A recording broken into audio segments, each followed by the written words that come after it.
he's so on. saying he's not going to be And he champ. then again. leaves, he Look flees at the Portugal, division he's and in. we have some sense of what Look at his set Jewish of life skills. was like He's very, as very he good. wanders He's a around fucking these superstar. scattered Sephardic And he's an communities exciting fighter. throughout But if the you look at the Mediterranean basin. 155-pound The division, autobiographical it's the material here is toughest division very in the rich and world. dense. You And get a he sense got a of title who shot he is as a off person somebody getting and a injured. tremendous Couldn't make sense the of fight, mission so that they he brings to the inserted him task in of this because he was on the same particular card. literary endeavor. If that never happens, he's He probably not ends fighting with for a a very championship. long That's just prophetic that's the conclusion reality. in which he And again, wraps up if all we're of playing the odds here, his the odds of any thoughts fighter about the fighting persecution for of a Jews world and championship connects is less than 1% of all the guys in the UFC. It's actually like the coming of the 0.1%. Messiah, though So he may my logic tarry of that saying, you made with your biggest tremendous payday drama and ever, feeling. bud. hard to Are you set? not be swept away. Are you financially all set? And also that money is money you've earned, but you're not taking advantage of anybody. To Brian's point, this has been exhausted through the court of law, and these very high-powered lawyers and the judges in the courtroom and this and the UFC all agree this is what these guys are.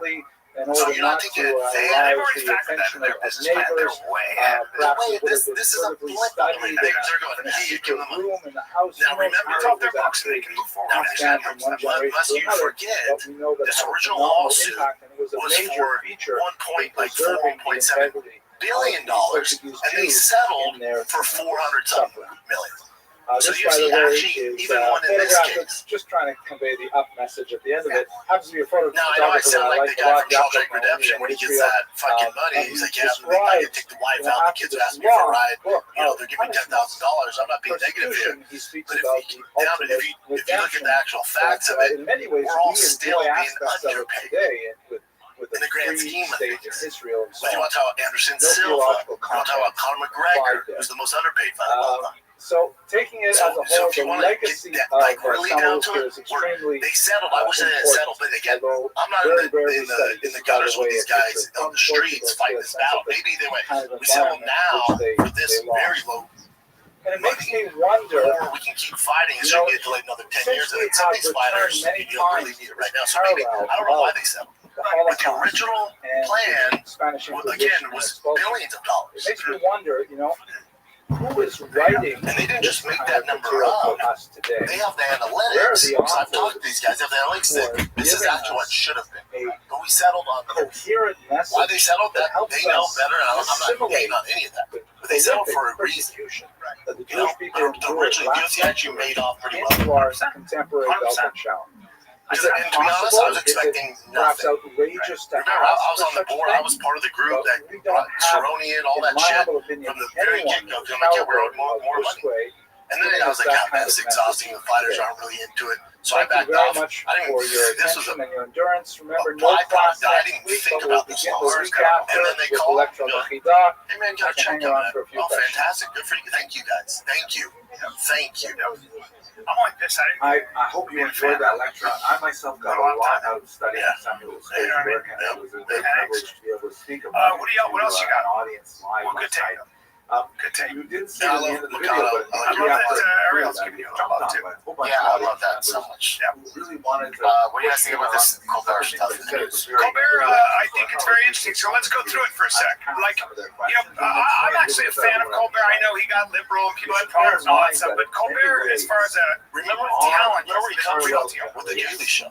Yeah, well, he also comes from Strange as the Candy. Colbert was a hell of a sketch artist, a hell of an improv. This could be just the internet being the internet, but his show on CBS was canceled. Now, it wasn't canceled because of low ratings, right? So let